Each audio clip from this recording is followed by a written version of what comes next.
Hello everyone. In this session, let us understand how the branch hazards can also be called as a control hazards can be handled. When a branch instruction is executed, we know that there is no way we can find out what is the next instruction unless the condition is evaluated. Let us understand how to handle these kind of a hazards specifically.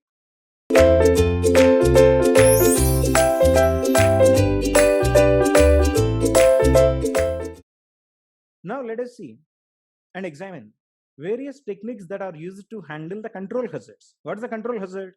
If there is a branch instruction, we don't know what will be the next instruction unless the condition in the branch will get evaluated. Let us see once again. There is a branch instruction, that is, let us say in the 24th address, there is a branch instruction which is called BG 450, okay, which requires to evaluate a condition. If the accumulator is equal to 0, then the control will go to a subroutine's address 450. If the condition is not satisfied, the next instruction will be fetched. Okay, 25. The program counter value, you know that, 25. If the condition gets executed, we will take this instruction. The address part of the instruction is going to specify the address to where the branch is taken. Okay, and anyhow, program counter is going to specify the next instruction in case if the condition is not satisfied. Okay, but we don't know what is the next instruction. Next instruction could be 450 upon condition is satisfied, or 25 upon condition is not satisfied. For that, we need to wait till the condition gets satisfied, till the condition gets evaluated rather. Where this condition gets evaluated? In the final segment, in our case in S4, in which ALU operation will be computed, the condition will get evaluated.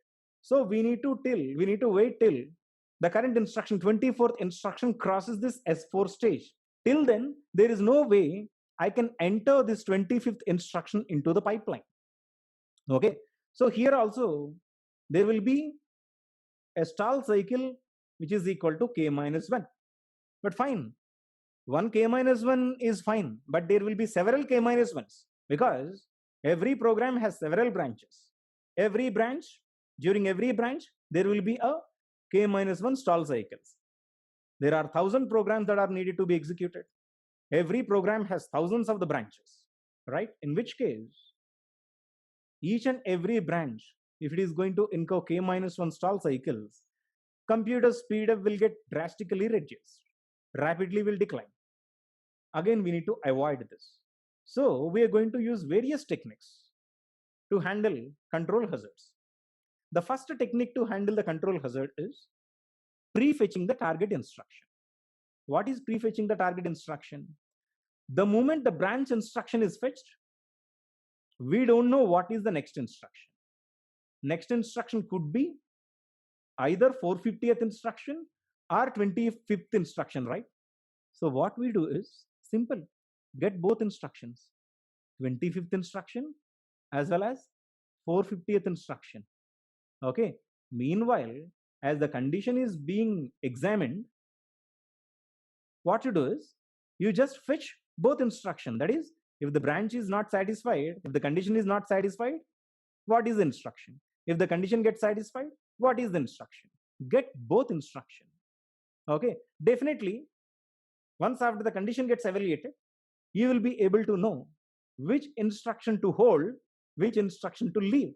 So corresponding instruction you hold, and the remaining instruction you can leave, you can discard. Okay, in this time, at this moment, some time will be saved here, because if you wait till the branch instruction to get executed, then fetch the corresponding instruction, it will take a lot of time. Meanwhile, if you call both instruction into the CPU, that is taken branch instruction and non-taken branch instruction, there will be a lot of clock cycles saved. This is what prefetch target instruction. Fetch the instruction in both streams. One is not taken, one is taken. Not taken instruction will be your program counter's value. Okay, non-taken instruction address will be your program counter value. taken instruction address is available in the address part of the program. Okay, so get both instructions. Finally, both are saved until the branch is executed. Then select the right instruction. Once after the condition is evaluated, based on the condition, either it is satisfied or not, hold one instruction and leave the next instruction. Let us say condition is satisfied. You need to hold 450 and you need to leave 25th instruction. Okay, this is how time will get saved when we prefetch the target instruction. Another technique to handle the control hazard is branch target buffer. This is one of the wonderful techniques and most widely used technique. Okay, let us see what it is. You know, the instruction will get fetched initially. Okay, instruction will get fetched initially. Let us understand that this is the fetch stage.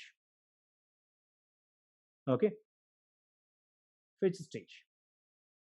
When you call an instruction, rather, when you fetch an instruction, the instruction will be available in the instruction register.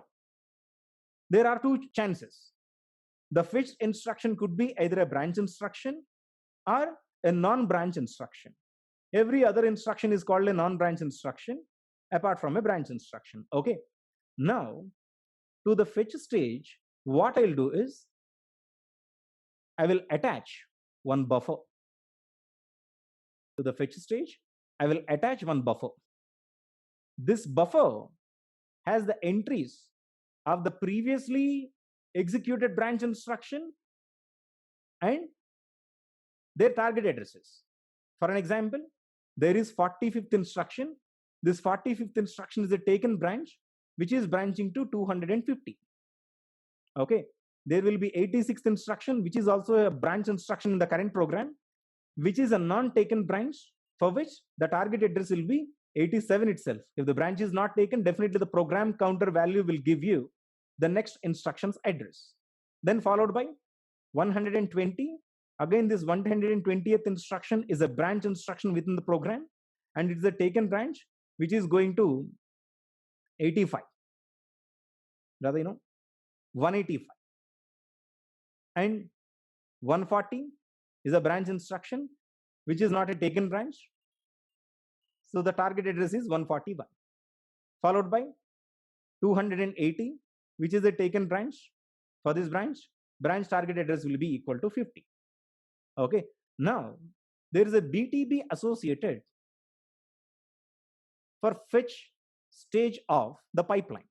The moment one instruction has been fetched, we are going to have a lookup in the BTB. Okay. Is this instruction a branch instruction? If this is a branch instruction, you don't need to evaluate the branch. You don't need to evaluate the condition. Rather, if it is a branch instruction, there will be already an entry in the BTB. Okay. So directly you take it. For an example, 45th instruction has been fetched. 45th instruction has been fetched. For the 45th instruction, we are going to check an entry in the BTB. Okay. So now 45th instruction is a branch instruction.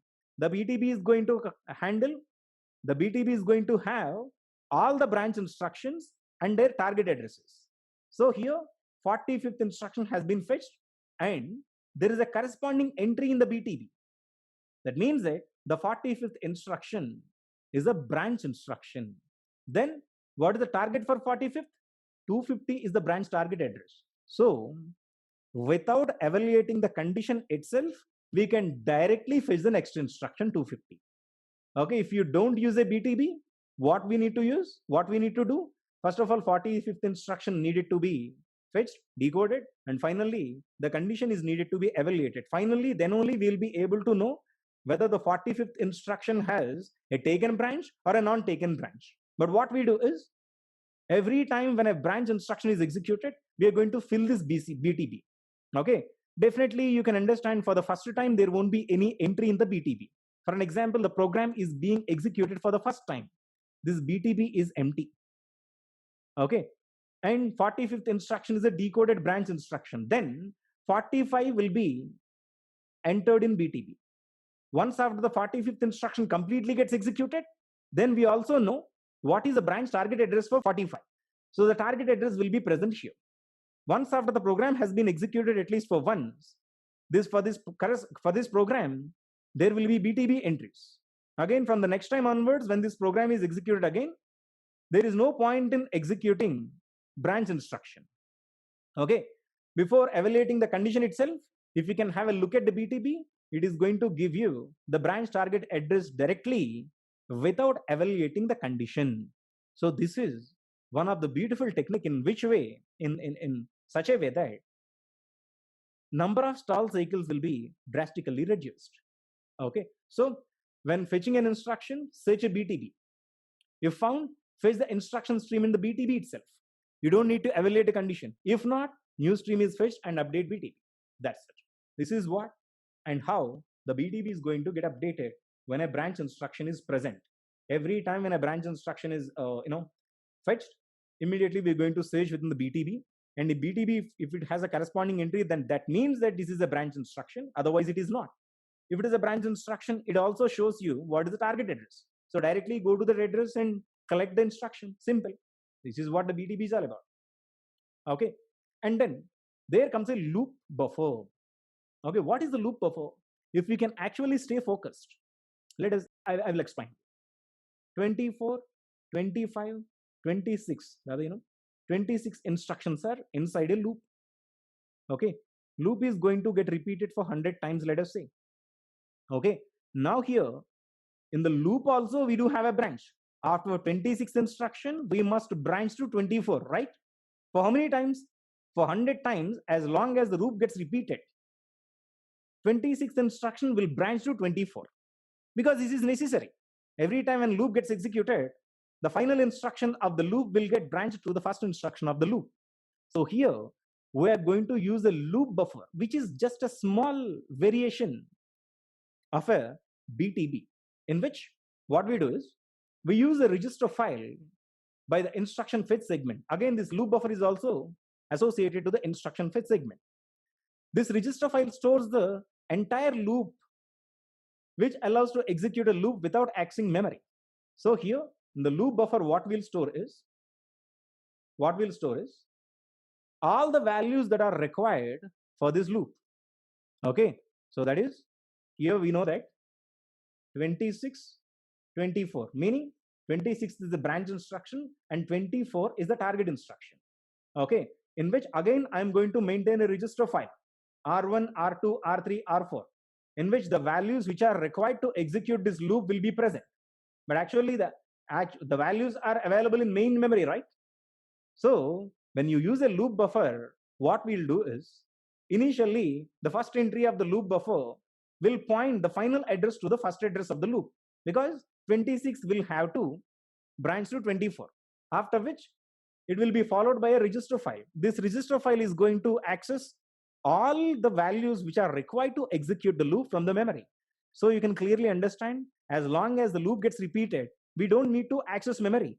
Whatever the values that are required by this loop are available within the loop buffer itself in the register file. This is what the loop buffer is all about. The rest of these two techniques are really simple. Okay, branch prediction. What is a branch prediction? Simple. Branch prediction is a schema which is going to predict the outcome of a branch. It is like an astrology. Like, we are going to consider a few factors of the program. Based on those factors, we are going to predict the outcome. That is, current instruction is a branch instruction. 24th instruction is BG 840. Whenever we come across a branch instruction, okay, we are going to run this schema. Schema is an analogy which is going to be made on the various factors of the program. Okay, this schema is going to predict the outcome of the branch. Okay, whatever it could be. It could be 25 or 840. It will be predicted by the schema. Whenever we have a branch instruction, we ask the schema, okay, it's a taken branch or a not taken branch. The schema is going to evaluate all the condition and it is going to tell you within no time whether it is a taken branch or not. Okay, taking the inputs from the schema, we will execute 840 or 25. Okay, so it's a branch prediction, but understand, prediction is always a prediction. It is as good as your astrology. Like, looking at the television to find out whether it is going to rain or not. There is no guarantee. that schema works fine. Okay, finally delayed branch. You know what is a delayed branch? I don't need to explain you guys, because we already knew what is a delayed load. Delayed load is a compiler technique in which dependencies of the instructions will be found out, and those will get separated. The separated slots will get occupied by the independent instruction. Similarly, delayed branch is also a compiler technique in which branch instruction, I will write it here, branch instruction and the next instruction will get separated by sufficient number of clock cycles, and these slots will be occupied by some independent instructions. This is what the delayed branch. Okay, now I will show you how delayed branch is going to look like. Okay, let us delayed branch. Okay, there are several instructions. Okay, now there is a branch instruction. Branch instruction, next instruction is obviously, I mean, whatever, it could be taken branch or a non-taken branch. So this branch instruction and next instruction must be separated by no operations, which is a stall cycle here. You can see that there are other instructions. Other instructions are entered into the pipe. Okay, but branch instruction and next instruction are separated. But with rearranging the instruction by using delayed branch, okay, branch to X and the instruction in X will be separated by those sufficient number of clock cycles. But in these stall cycles, I can use other instructions, that is add or subtract. So I can rearrange this instruction. So in this case, I don't waste even a single clock cycle. Okay, this is how delayed branch is going to work. These are the different techniques to handle the branch hazards, the control hazards, in which stall cycles will be reduced and the smoother operation of the program and the computer system is guaranteed. So the speed up will be sustained. Thank you.